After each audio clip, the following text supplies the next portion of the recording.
esses campeonatos brasileiros da década de 80, eles são filhos dos campeonatos brasileiros da década de 70, que utilizaram praticamente clubes de todo o país.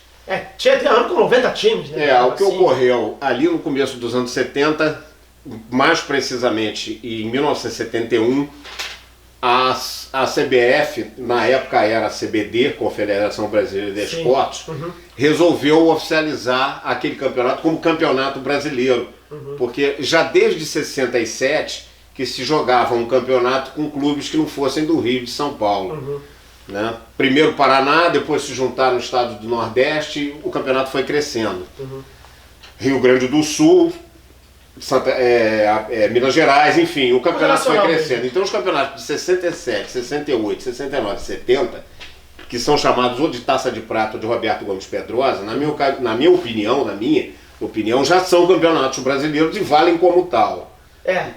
O Palmeiras foi campeão em 67, o Santos em 68, o Palmeiras novamente em 69 e o Fluminense em 70. Esses campeonatos para mim são campeonatos nacionais.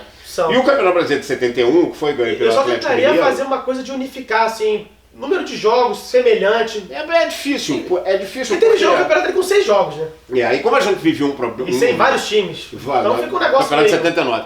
Como a gente vivia uma época de ditadura, e era importante para o governo militar a tal da integração nacional, eles começaram a colocar clubes de todos os estados do Brasil no Campeonato Brasileiro. Então, para resumir, nós chegamos a 79, tivemos 94 clubes no Campeonato de 79. Isso é tão inacreditável. E aí ocorreram coisas assim fantásticas, extraordinárias, como, por exemplo, era mais interessante para os clubes paulistas disputarem o Campeonato de São Paulo.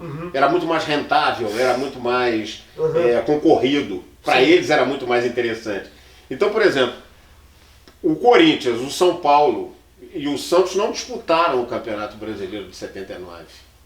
E o Palmeiras entrou porque ele foi eliminado no Campeonato Paulista.